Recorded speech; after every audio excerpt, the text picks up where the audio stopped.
Dr. Christy Ennis.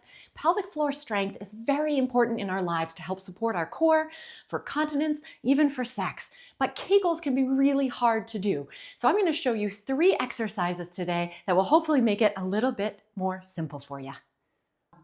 First exercise, you need a fun ball that you can sit on. And you know what? Honestly, it just feels good just to do this sometimes. Even bouncing a little, it's hard not to do that. All right. All joking aside, this is a great one to help you feel where those pelvic floor muscles are and to just use that pelvis. So all you're going to do is start with a little pelvic tilt back and forth. So you're thinking about tucking that tailbone under, and then it's a little arch in that spine.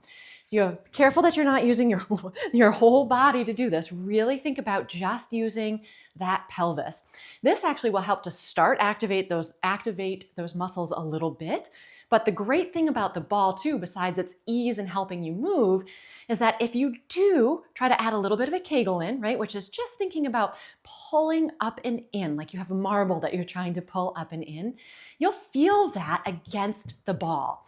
So if you just don't have any idea, just start out with these little pelvic rocks. You can even add a little pelvic shift side to side because those pelvic floor muscles are really a circle. They're a bowl. So we're trying to hit all of them.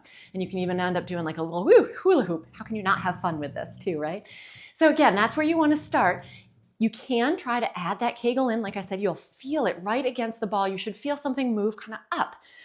What you want to be cautious of if you do add that Kegel in is that you don't hold your breath, that you try to use just those muscles. So in other words, none of this kind of thing as you're going, none of those squeezing of those legs. That's how you know you're kind of using those accessory muscles. So start out just with those tilts and those rocks, and then try to add that Kegel in once you can get to those circles, about 5 in each direction.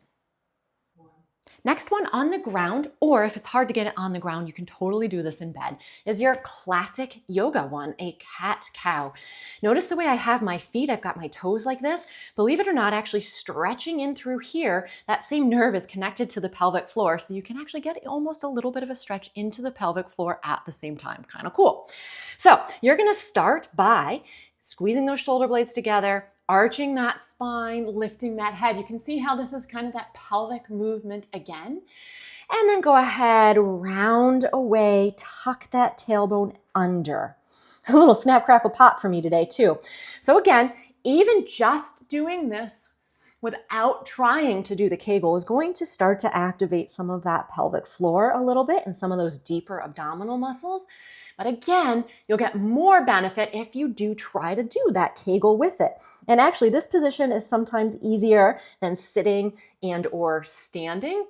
So same thing, you would do a little squeeze and then arch, and then you can go ahead and round. If you don't hold it through the whole way, that's okay too. The same thing is important here as with the first one, in that you want to make sure that you are breathing and focusing on the form. And this one, again, just feels so darn good. Tight spine can also affect the pelvis and the pelvic floor. So this is helping to loosen that up as well, and shoot for about 5 to 10. This last one, again, on the bed or on the ground, whatever's comfortable for you. Have a pillow handy, or even a rolled up sweatshirt or towel will work. You're gonna think about if you can activate those pelvic floor muscles. Remember that little pull in, you're going to do that. If not, don't worry. But start with that, and then you're gonna think about lifting those hips up. We're actually gonna use gravity to help us out a little bit. Again, a little easier than if you were to try to do this seated or standing.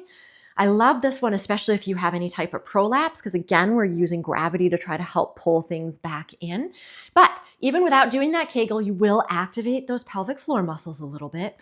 If those muscles just don't want to engage, I rarely use accessory muscles, but sometimes you need to, right? If we need to get to where we need to be. So this is where the pillow or the sweatshirt comes in. You're just going to use that in between the knees. You're going to do that bridge, and you're going to squeeze right into the pillow. So now I'm actually using my adductors, those inner thigh muscles, a little bit to help encourage those pelvic floor muscles to work as well. For this one, usually a few more reps, typically about 10 to 15. I absolutely love helping people get back to doing the activities that they love. So if you have questions or need some extra guidance and know that someone's got your back, check out my membership options where I can communicate with you through text, email, and even one-on-one in Zoom.